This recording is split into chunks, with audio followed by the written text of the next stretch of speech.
Jared? Jared, where are you? Jared? Whoa! What is that? Hey yo, what's good? Welcome to The Gist with me, Jared, and I'm joined by a special guest today. Go ahead and introduce yourself. Hey everybody, my name is Jedd. I am a dancer with the Focal Flava hip hop group and aficionado of media culture stuff. Awesome. Well, today we are talking about the greatest, arguably the greatest, video game adaptation to movies or film that I probably have ever seen, and that is The Last of Us. The Last of Us. Absolutely amazing for sure. The Last of Us is a story about a post-apocalyptic world overrun by a virus. If you don't think there's hope for the world, why bother going on? You haven't seen the world, so you don't know. Joel and Ellie are our main protagonists as they go on an adventure, go on a journey, exploring hope, healing, pain, family, and love, sprinkled in with some monsters. Let's get started with our non-spoiler review.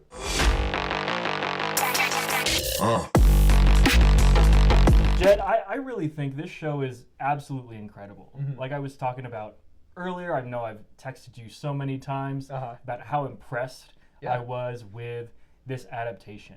When I heard that it was coming out, I intentionally watched the gameplay, the cinematic walkthrough of not only the first game, but the second game as well. Oh, cool. Okay. And when I saw the first game, I was pretty impressed. You know, I know you and Jager had seen it, years ago when it first came out. Yeah. You guys talked to me about it, and I was like, I'm not really interested.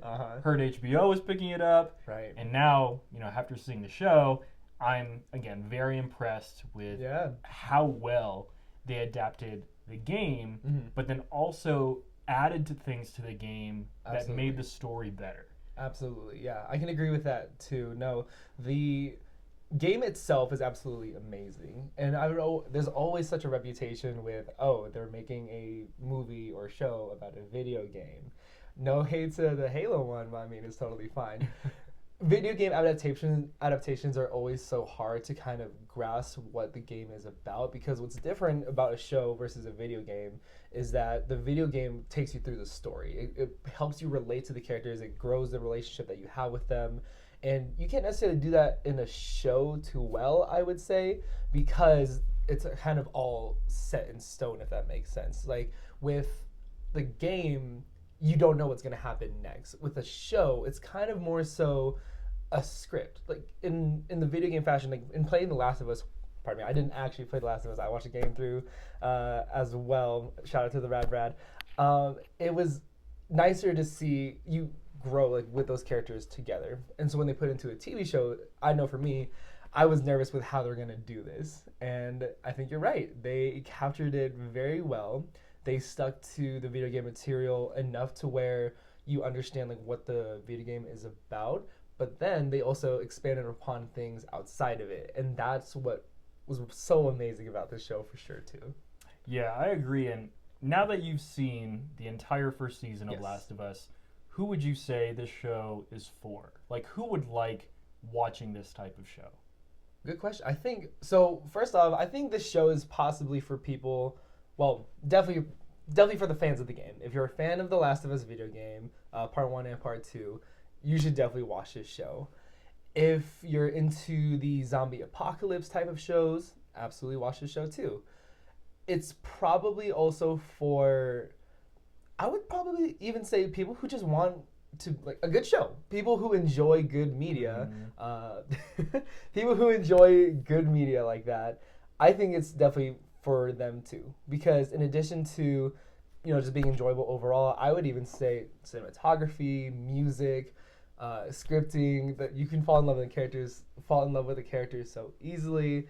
It's all pretty good, I'll be honest. The only people who probably wouldn't watch it are people who aren't really into zombie apocalypse stuff and video game things as well. The only thing I would say is that it doesn't, even though there is the zombie milieu about the show, there's so much of it that's not directly related to the zombies. When I think about other shows like The Walking Dead or absolutely. even like Resident Evil, where it's like zombies or monsters, it feels like the main focus of those shows or adaptations is about the monsters. Whereas I feel like with The Last of Us, a lot of it is just focused on the characters, the people. Especially in the show, I felt like the zombies, they were more of like a secondary, tertiary character to the story. I see. Okay. No, that makes... now that I think about it, you have a fair point. If I'm remembering, the entire season, just running all through the episodes in my head, there weren't a lot of zombies, actually. Well, I think clickers, right? That's what they're called, right? Clickers. They don't really have many clicker instances in the show, actually, now that I think about it. But to your point, if you're really not interested in the zombie adjacent type of show, then this Last of Us might not be for you.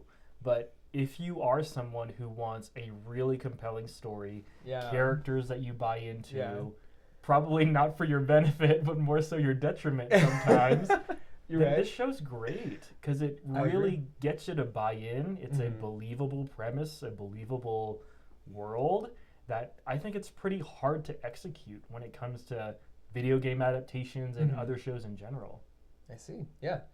I think if you want a little tug at the heartstrings too, I think the show is for you. But it's definitely a roller coaster for sure. Yeah, definitely a roller coaster. So overall, if you are an adult, because this show is definitely not for kids, if you're an adult who's looking for a compelling narrative to follow, characters that you invest in, with, again, some dramatic elements, those being the zombies or the monsters involved, you'll probably have a great time with this show. The only probably downside is that this is going to be a hype train type of show where much people are going to be talking about it that if you're more of a contrarian, then you might not like it just for the sake of not liking it because everyone's talking about it, which is a thing. It is a thing, yeah. But this show is so good. It's just so good enough to stand on its own. You don't even need to know the game to jump into the world and be impressed with how well this story is executed. Absolutely. Cool. Well, now that we've talked about our non-spoiler review of The Last of Us, we are going to get into those really juicy spoilers for The Last of Us Season 1.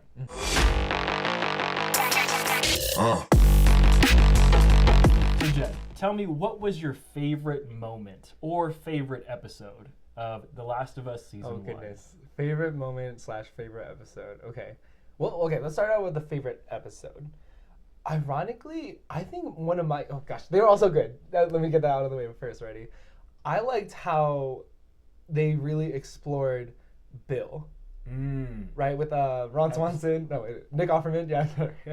I know him as Ron Swanson, but... Episode 3. Yeah, episode 3. Okay. Episode 3, they explored his character so much more in depth than the video game did, but they did it in a way I feel that was still relevant to society today because they did make him gay. And I feel like there's experience where shows will do that kind of just to do that and to kind of make it more relevant to Gen Z, whatever type of thing today, and it can become very nuanced. And I know with what I've seen in some examples, they do that and it's just weird. For example, we have the whole Scooby-Doo thing. I don't know if you heard about Velma. Yeah, that got a lot of backlash because it seems like they were just saying things to say things, and they made characters a certain way just to make them a certain way. There was no depth or reason. With Bill, they explored his character and expanded upon it, because in the game, you interact with him, and there is like a little blip about, this dude who, hung himself, and you just see a skeleton. Yeah, we're getting into all the spoilers. Yeah, absolutely. Okay, see. Talk that absolutely. talk. Oh, I will absolutely talk that talk. You see that in the game. It is one just brief moment of, this dude used to be my partner. And I remember texting you, like, I didn't even realize in the game that Bill was a gay character. Like, I don't totally went over my head. I know when The Last of Us first came out, I always figured partner meant, like we used to work like together. And for the writers of this show, the show interpretation, they took that and made a whole story with it where, unfortunately, I can't even remember his name. Was it Bill and Frank? Bill and Frank, yeah. Bill and Frank, right? They had a whole relationship with Joel and Tess, and you explore all that in that episode. And for me, it gave me way more to cling to in terms of what the character was in the game, Bill, and to have it just to give me that whole story just to catch it up to the more recent part of it, right? Because it was a whole flashback, and then they went to it, just to have him be dead when Joel and Ellie find him, but you figure out like how they got to that point. Again, that's different to the game. Very different, but very different. It's almost like if the game was kind of like a straight line, and this might be a weird example, but the game was like a straight line, the show was able to like kind of make little offshoots about it, but keep it moving forward. And I thought that was so cool because they take these like little nuances in the game and make it something more huge. And that, for me, I really like the world building part of like I really like the world building part of the show. And they did that so well because they gave Bill a story. He wasn't just some character like in the game.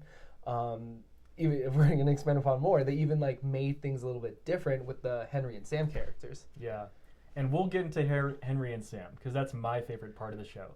But if I think about the Bill and Frank thing, what made it so valuable was that it was important to the story.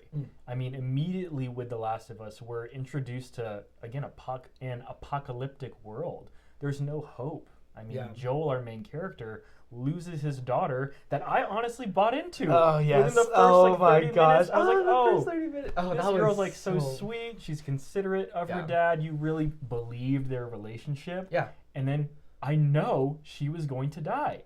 And she died. And it still hurt. And it still hurt. So it was so impressive to see how they showed us that even in a world where it's so dark and so depressing, that the most maybe unlikely people, Bill, who was a survivalist, doomsday bunker survivalist people. Hey, no hate to anybody like that, but he was prepper. Doomsday prepper, yeah. Doomsday prepper had the whole electric fence and automatic flamethrowers and alarm system. Every single variable he was ready for. Absolutely. And you know, those kind of people get mocked in our modern society. But he was the one who found himself to be successful. Yeah. And yet, even for him, he was able to have a way to have happiness. And I think about the letter that he wrote Joel at the end of the episode. Oh, the letter. That the reason that he and Joel are there is that they're the protectors of this world. Yeah. That there's going to be people who do evil things, but you have to find something or someone who you love and who you'd protect. And for Bill, that was Frank, which again was executed so beautifully as far as a 20-year journey of, you know, ups and downs. And 20-year journey, the scope of time sometimes I lose my line in the show sometimes too. Yeah. Sorry, continue. But yeah, I mean, when they showed their flashbacks of when they first met, you know, you see Bill very nervous about this new person, as anybody would be. You know, who's going to try to take advantage of me now? And then they play the music on the piano.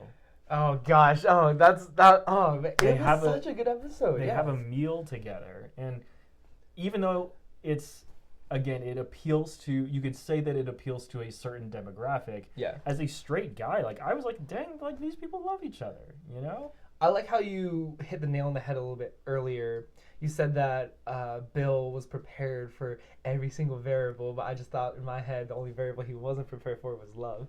And that's very true. Absolutely. I think that Bill's story was kind of not a statement, but I think the motif kind of behind it was what you mentioned a little bit earlier, how yes, this is an apocalypse. It's been crappy for 20 years in the whole show when they first start the whole apocalypse, and then 2003. Yeah, 2003 to 2023. Oh wow.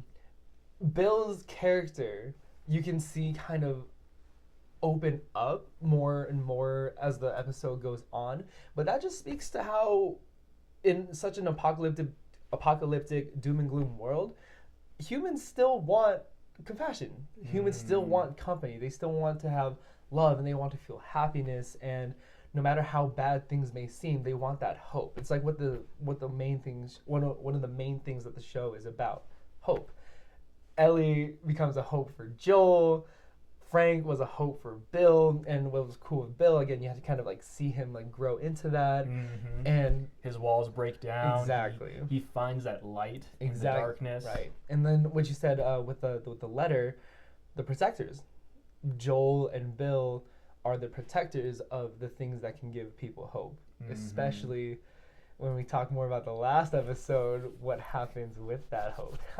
Yeah, we won't go there just yet. No worries, but yeah. I that's a very compelling episode. You know, episode 3 was probably one of the best episodes I've ever seen, like on television, in terms of how you tell the story of finding good things in not so good environments.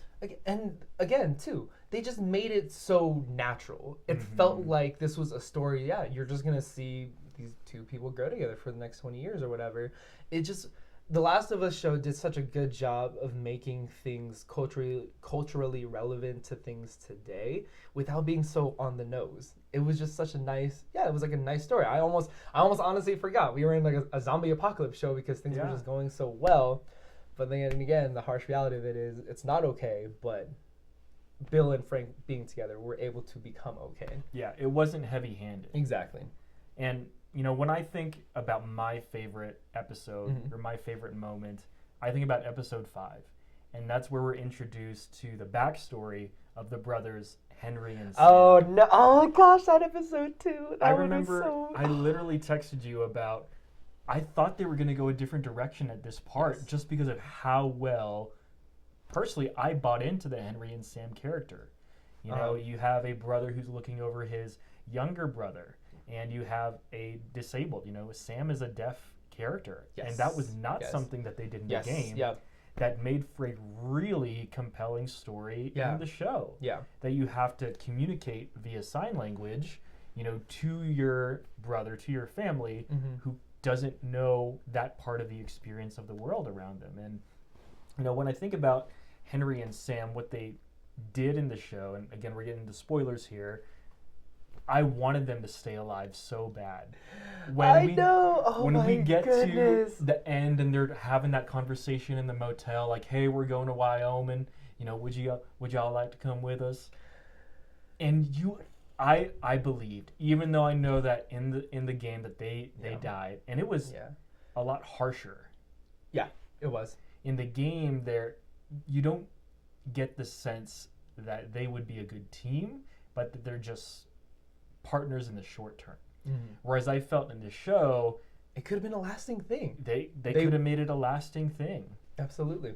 And you know, you get that rug pulled out from under you when Ellie tries to save Sam.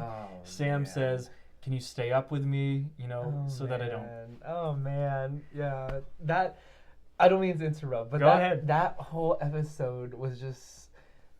in the same realm as Bill and Frank, they don't make it such an explicitly on-the-nose thing, like, oh, like, he's gay, he's deaf. It just is bought into so naturally. I think one of the things that we definitely need to highlight as we go on and talk about what we liked about the show is how well the actors did into playing in, like, they got you to play into them. They, in a weird way, they did fool me in the best way possible because I was bought in. Pedro Pascal doing great as Joel.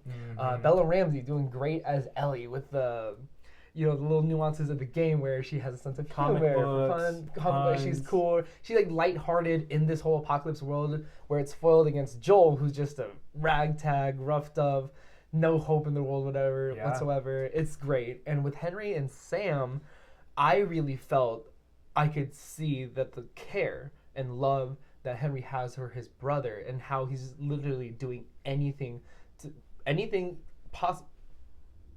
I love how Henry and Sam, you can really see how much Henry would go and do anything to keep his brother safe. Well, and I think that was what's the right word, where it's foreshadowing? Foreshadowing. I think that was foreshadowing for what we see towards the end of the show. That we see in Henry, he is willing to do whatever it takes to save someone he loves, his brother. And he was willing to give up a righteous man, you know, someone who was the face of the resistance in Kansas City, or, you know, leading the people who were oppressed by Fedra. and he had to give him up in order to get Sam the medicine he needed to battle off leukemia. Yeah. And I think the show does really well at nuance, at not painting people in black and white extremes, but showing that there's so much gray. Like even Henry was talking to Joel about, I'm the bad guy. I did a bad guy thing. But you don't believe that. Yeah, like, because you see, oh my goodness, you're right. Are you a bad person because you did a bad thing, but you had good intentions? It was so hard to condemn him because arguably you might do the same thing in that situation. Oh, I would, absolutely. I don't, hey, family first for me, absolutely. That's, all right. That's what, oh gosh, I can't remember how you phrased it exactly, but I think about the show's nuances. They did such a great job in terms of like how you said exploring the gray area, because I was under the impression the whole time, I'm sure they did this intentionally, right, that this Henry dude was supposed to be the bad guy. The way that the survivors they're not the Fireflies, right? No, they're just like that radicals. The radical group. Yeah, the radical resistor group, whatever. They made him look like such a bad guy. So when we finally found him, I was ready to just be absolutely, oh, well, this is going to be bad. But like you said, he had good intentions behind what he did. So the whole question I was thinking and just like kind of pondering in my mind, who is the bad guy? You can even say Fedra is just the government trying to help people. And I mean, in positions of power, greed can be absolutely just invited in. A corrupting force. You can argue that the Fireflies could be the bad guys, right? But they're just people who want freedom. You could even say that the people who are after Henry are the bad guys, but they just want Kathleen. Justice. Yeah, they want justice. Is that something wrong? It's a whole thing of like what makes a bad guy, and especially in a zombie apocalypse type of environment, those lines can be easily so drawn and cut out. But The Last of Us did such a great job in being able to blur those lines and just kind of, are you sure that Henry's a bad guy, or that Fedra are the bad people, or that even the Fireflies are the enemy or whatever? Well, speaking of lines that are blurry but not so blurry, Joel was absolutely wrong. Absolutely wrong. He made the wrong decision. I told you about this in the video game. Oh my gosh. I didn't buy it. But he made the absolute wrong decision. I will admit, though, I remember telling you when I saw the video gameplay walkthrough, I didn't buy into Joel and Ellie's dynamic in their relationship. Again, that's probably because I watched the game rather than not play it. Right. But when he made the decision to save Ellie instead of saving everyone else, possibly saving everyone else, I was like, this dude's stupid. This dude is literally stupid. No, what do you mean? But in the show, watching it the second time around, they did a better job at least for me, maybe 2% better as far as buying into the dynamic between Joel and Ellie. In the first episode, we see Joel call Sarah, the daughter who's dead. He calls her baby girl. Yeah. He has the watch that she bought him and fixed for him the rest of the 20 years, and it's broken. Mm-hmm. We see that he's not ready to let go or unpack those emotions. And then Ellie saves herself from the cannibal society, and he calls her baby girl. Mm-hmm. And then, we get to that last episode where it's the possibility that something in her blood, something from her system could save everyone else, could make them immune to the cordyceps virus. Mm-hmm. And he chose a selfish act, that his happiness was greater than the happiness of everyone else. And even Marlene called him out on his stuff and said, you know what, Ellie would want to sacrifice herself too. And Joel knew it. And he lied to her several times after the fact. Joel was wrong. Just with Jared, I want to thank you for having me on the show, right? But Jared's wrong, all right? I think Joel is absolutely justified because... Not even your daughter, bro. Oh, no, but I love this moral conundrum. Absolutely. I think I loved it. No, I absolutely did love it when I first played through the game. And I don't think they gave you the choice of whether or not to. They had you... No, you have. Yeah, you had to go, save her, right? But it's such a... Oh, I love moral conundrums like this, like I said, just because it is just so interesting to think about. right? We're all watching this show. We're all loving this show, and we're watching it go down. And we love to think, I would absolutely choose humanity over Ellie. But you have to put yourself in Joel's shoes. Not Right? my blood, bro. But oh gosh, It's what she would have wanted, bro. She's a kid. She doesn't know what's good for her yet. No, I'm just kidding. Oh my goodness. Hold on. Oh, we have to restart this now. I'm getting pumped up. Okay, hold on. Get pumped up, man. I know. My goodness, it's just so. Okay.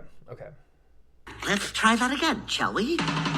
Just so Jared, I want to thank you for having me, but you're wrong. All right, Joel was totally justified, and I think that because it has been 20 years since the world went to crap with this virus, right? I could almost make the argument in just thinking about it, this is kind of the new norm now. Do we really want to try to save the world and get it back to what it used to be 20 years ago and by using the blood of Ellie? Do we really want to do that? It is tough. It is a pretty crappy world, but is it not the new norm?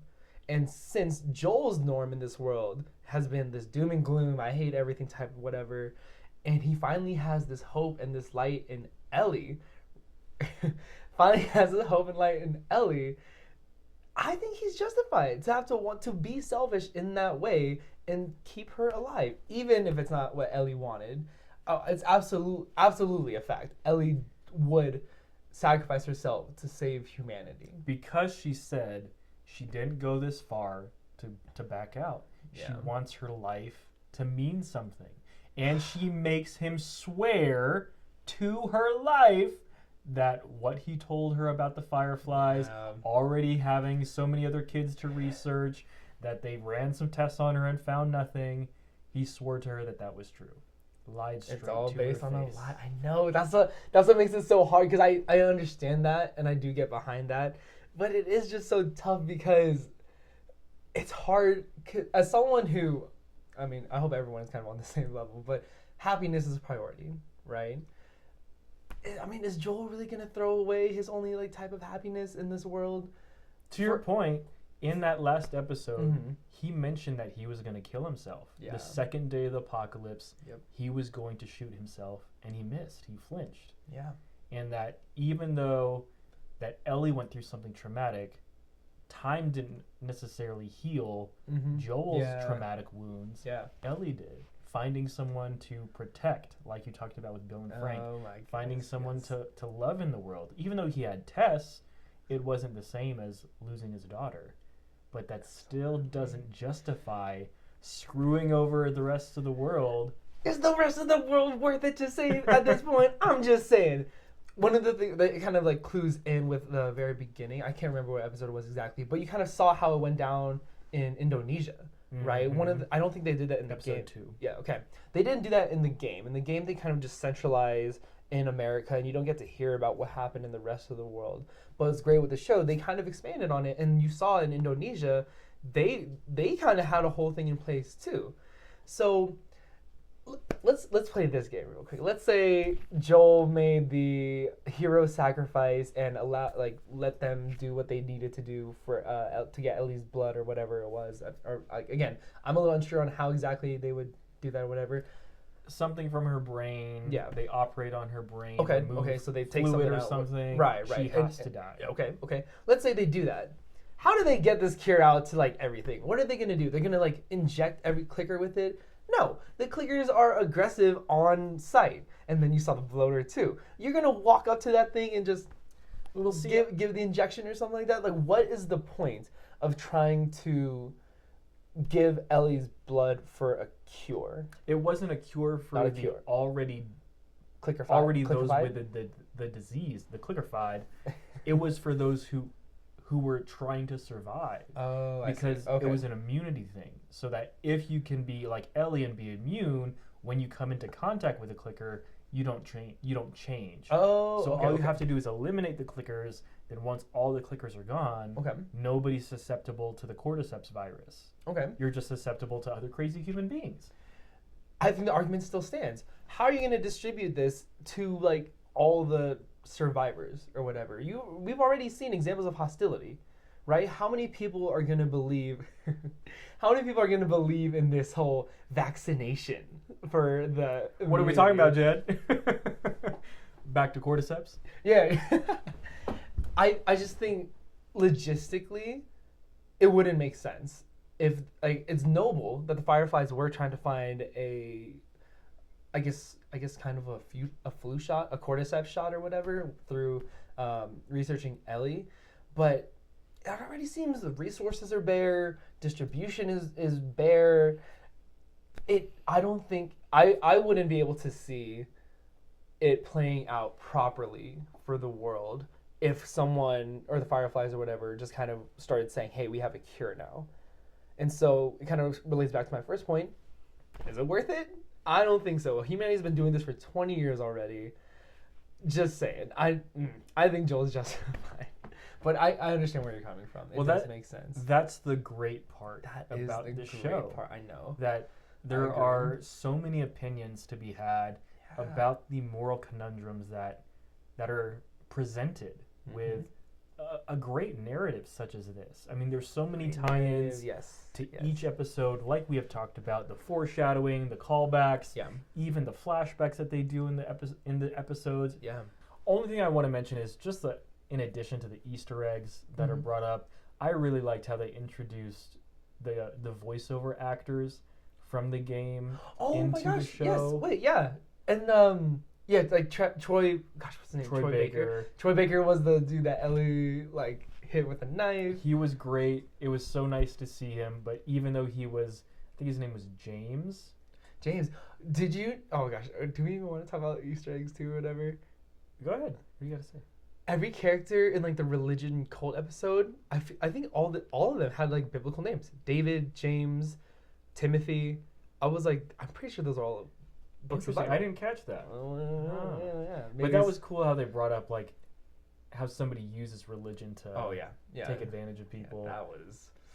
I was like, but you are one of those. I knew it. But back to my point, like I really enjoyed seeing, Joel voice actor be in the show. Yes. Marlene's the same Marlene, which was awesome. Yeah. Ellie, that was Ellie. So sweet. So sweet. And low-key, they kind of look alike. You think? Yeah. No. So seeing Ashley Johnson in that final episode as Anna, Ellie's mom, it just felt like all the little Easter eggs that they added to the show. Very good. Made it for someone who's seen or played the game. A little more extra special. It made it a little extra special. Absolutely. So.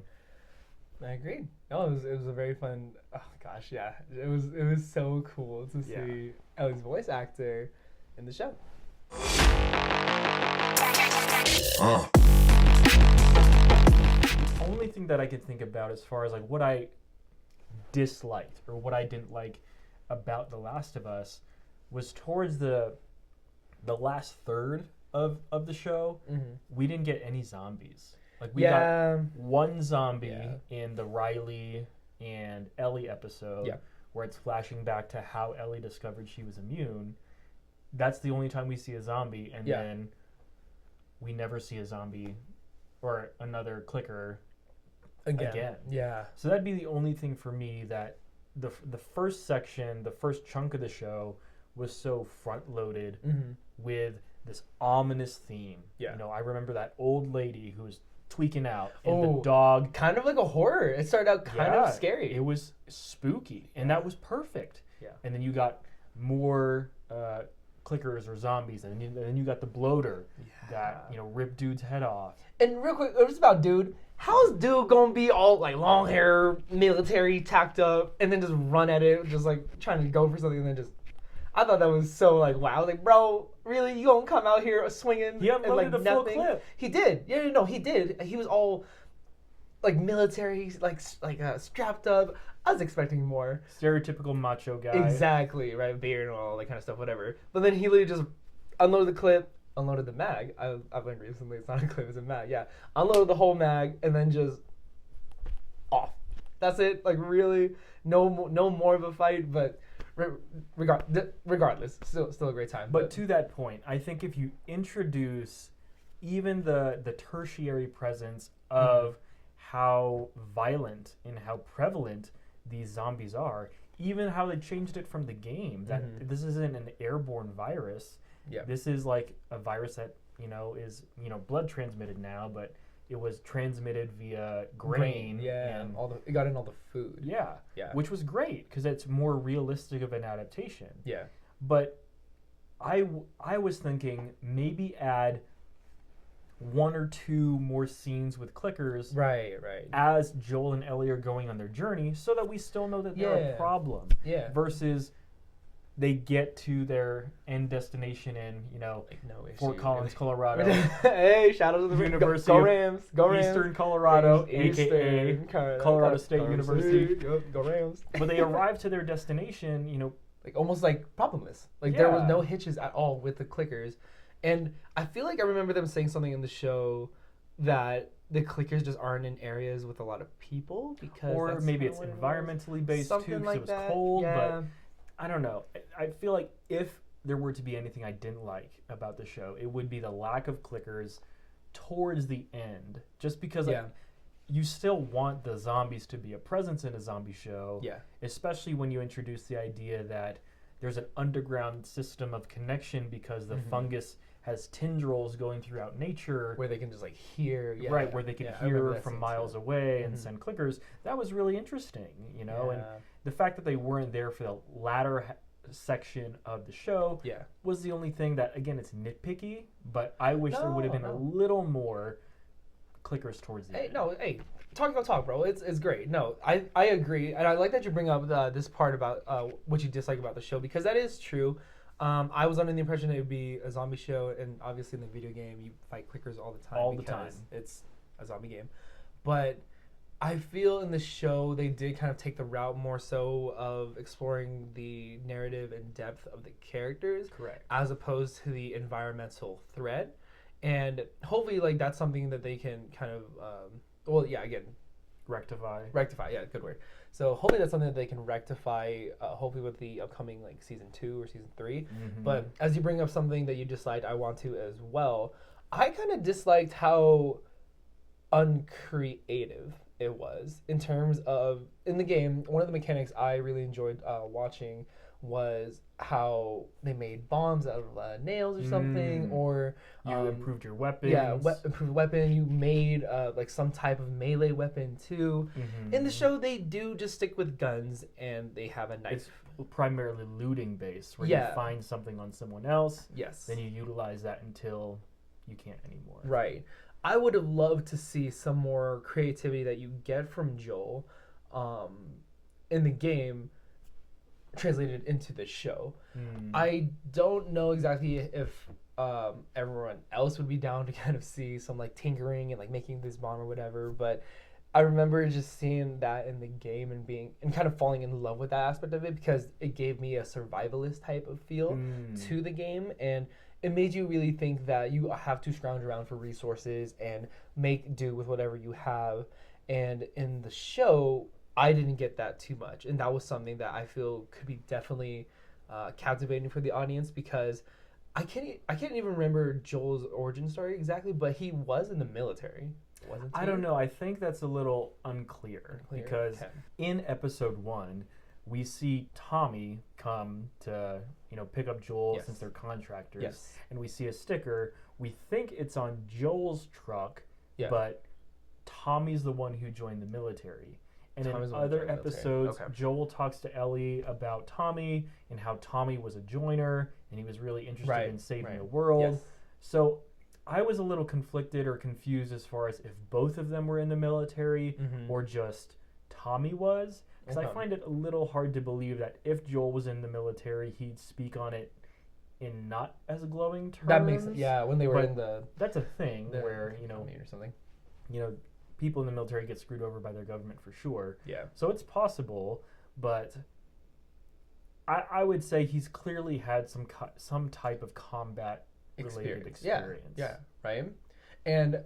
me, I do love the combat, like, putting things together and doing that kind of thing or seeing that kind of thing. Absolutely.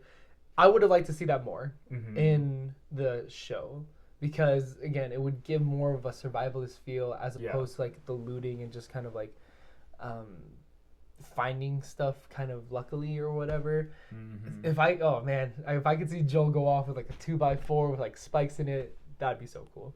Yeah, and I think that was something that, at least in the game, you kind of saw it start off with Bill. When, Joel and Ellie meet Bill in the game, he does have these unique and creative weapons to combat the clickers. Yeah. But again, in the show, Bill was introduced more so as a means to showcase why Joel needs to see Ellie in a different light. So she's not cargo anymore, but she will become your purpose in the world, as Frank became Bill's purpose. And you can't kill off your purpose. See? He's justified it. Purpose, Jedd. Oh my God, it's been 20 years. 20 years, Jared. No, you can...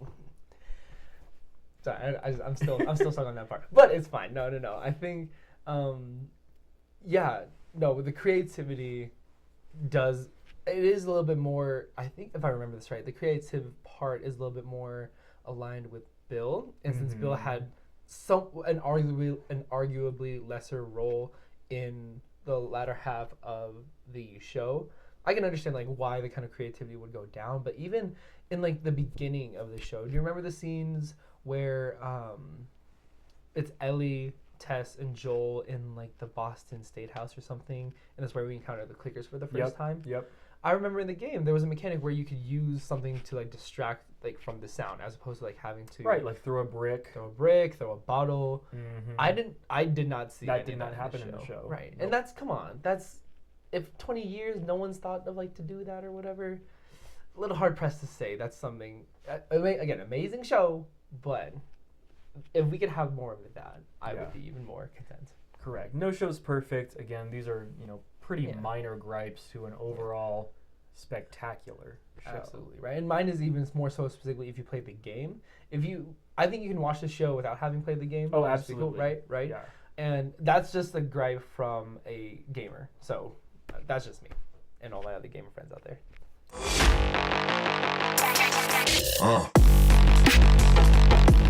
All right, Jared. So we've talked about what we love about the show, what we don't like about the show, favorite parts in the show. What are your thoughts on possibly what they'll do next in the show? Okay, so this is going to be very spoilery. For both the game and probably the next season. For the game and possible next season. Yeah. So you have been warned. If you don't want to know or don't know what happens in the game, I'm going to spoil it for you. So Joel will absolutely get murked and destroyed by a golf club. That will happen. Yes. I would be impressed if they do it in the first episode or first 3 episodes. Okay. We see that confrontation between Abby, Joel, and Ellie. Yes. Just because the narrative in the second story is showcases the ramifications of Joel's decision. Yeah. The first game, part 1, was kind of about hope, finding hope in a dreary world. But then the second game is a lot about vengeance and consequences of actions. And it is focused on Ellie. Yes. Primarily focused on Ellie. Yeah. A lot of focus on Abby. So if I were to put out a few predictions, they did a very good job at sticking to the narrative story. Yeah. For the first season, I heard some rumors that they might take some more freedom to adapt part 2 into 2 seasons or multiple seasons. Yeah. Just because there is so much to get through in part 2. But I think it's very important that Joel does die at the hands of Abby. Yeah. I really want them to keep the flashbacks that we saw in part 2, where we build upon Joel and Ellie's relationship, 3 to 6 years after the decision. Because what we see in the game that I thought was awesome, they strung us along so much in the game where we didn't even know if Ellie ever figured out that Joel lied to her. Yeah. And we get the reveal that she knew and she forgave him. And I think that's a super important thing to bring up. Yeah. Whether or not Joel dies in the first 3 episodes, that doesn't really matter, because they can show us flashbacks often throughout the season, much like they did with season 1. Absolutely. Where we see Joel and Ellie go to the space station. Yeah. where we see them play the guitar. Oh gosh, I'm gonna cry. Yeah. I'm so gonna cry when they play when Joel plays that song to her. That's a part 2 thing, and then she plays the song, and I definitely want them to keep Lee Asian for sure. Oh yeah. Oh okay. Yeah. I would hope so too. Yeah. We need more out there. But yeah, I think there's so much good in part 2 as far as Joel and Ellie goes. Yeah. The only area that I'd hope they deviate a little bit is, for me, I wasn't compelled by the Abby character, and the things that happen with Abby's character. So I hope there's a little more realism with Abby. Yeah. And there's some parts of her storyline that I think I could care less for. As far as like the religious cult that develops, I couldn't care for them. What do you think is going to happen in the future? Okay, so I love that you did bring up Abby's character. I feel like they'll definitely like put more story into that, so like you can buy in more into Abby. I mean, they did it with Bill and Frank. Like they do well in exploring characters that you probably like wouldn't think too much of if you just play the game, right? So my predictions for like the upcoming seasons, hopefully, definitely gonna explore Abby, right? Joel's definitely gonna die because it was one thing I was left with was how little episodes there were. I think there's only 6, 7. There were 9 in season 1. Okay, sorry, 9. I can count for sure. But there were 9 episodes, and they went through the whole game basically. And it's a very efficient, lean, no-fat storytelling. Yeah, season absolutely 1. Right. But that does leave little for the next season, so they have to go to part 2. I think definitely Joel's like gonna die pretty early, and like because he has to. Because again, I feel it's gonna shift more so into focusing on Ellie, ramifications of Joel's decision. Definitely gonna explore like more of Abby's character. And honestly, I wouldn't be surprised if they almost do another time skip where they do an older Ellie in the next season. As good as Bella Ramsey is as Ellie, she looks very young. Yeah. The actress is 19, and that's the same age that Ellie is in part 2 of the game. So Hollywood does great effects for sure. They can make her older. Yeah. But I am a little hesitant as far as how much older can she actually look for the second game. Yeah. 'Cause she is pretty small too. So we'll see. We'll see how they adapt it. I kind of hope that they make Abby a little more realistic, that she's not I mean, she was super jacked in the part 2 video game. Like physique competitor, almost bodybuilder, and super strong. So as hey, ain't nothing wrong with no muscle mommies though. Hey, lean beef patty, what's up? No, where are you getting all the protein from, Jedd? I know it's true, but Where are you getting all this protein from? The mushrooms, the cordyceps? I mean, there are vegan bodybuilders probably. I'm just saying. I think it's a little hard to believe that there's somebody who's that athletically gifted in an apocalyptic world. I can see what you mean. Even though she's had like the military Fedra training. Yeah. I just hope it's a little more realistic is all I'm trying to get at. You can still have, maybe like they do like the lady in Terminator, where she's like lean and, muscular, but she's not just pretty invincible out there. But I am really excited for whatever comes next. Real quick, just make sure to get this prediction out there too, or manifest it into season 2. More clickers, absolutely. Like I want more. Like we've gotten like the character exploration within season 1, and I think there should be more of a balance of like, okay, remember we are in a zombie apocalypse environmental threat type thing, and we can still explore our characters. Like if there can be more of a balance for that in season 2, down for that too. Yeah, absolutely. And they can certainly do that in flashbacks as Joel and Ellie explore. Yeah, we know that they go to the Jamestown location where Tommy's at, so as they go on patrols, you can introduce clickers that way. Exactly. And then obviously with the Abby thing, when Abby's introduced, they save Abby, and then that bites them in the butt. So there's plenty of ways to introduce clickers, but again, a huge focus of part 2 is Abby and Ellie and Joel and specifically in the show, you just made me think of it. Sorry, I didn't mean to interrupt, but I feel like maybe like Tommy and the Commune are probably going to be like a bigger role too. Oh, definitely. Yeah, with Maria and Maria's pregnant too, so there could be a baby. What if her kid is also immune? Oh, I don't know how that would happen though. Yeah, see, I don't know either. But I mean, I could just speak in terms of like evolution. Just like if they've been in this environment for 20 years. That's fast. It is still, but it's also a TV show. So I mean, it's like not like scientifically sound probably. All my biologists, feel free to just chime in or in the comments or something. But I mean, they're definitely like the fact that they alluded to that this Maria character is also pregnant, right? There has to be like something that's going to be a plot line. The community is going to be a plot line in season 2. Abby, hopefully more combat. Season 2 is going to be a very fun ride. Or Maria dies and Tommy's hope is taken away. All right, yeah, you see, hey, anything can happen. Depends on how dark we want to go. If you were at the director's helm, I know everybody would be dying. But anyways, no. I'm very excited for season 2, absolutely. Yeah.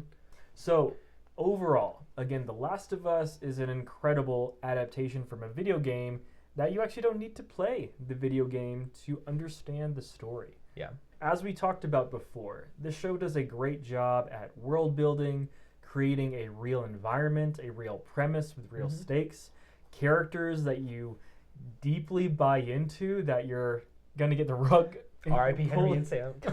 that you're going to get disappointed with, or that you will feel the moral conundrum with their decisions. And I think that's only evidence to prove how great this show is. And it's honestly a must-watch show. For all you, what was the term? The elitist, contrarian, hype train, whatever. Get over yourself and just watch the show. Okay, we don't need any of that. All right, just watch the show along with us.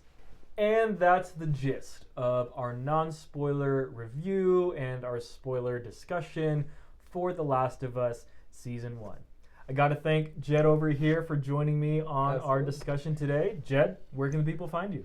The people can find me and my dance crew on Instagram, actually. Our dance crew one is Foco_Flava. That's FOCO_FLAVA.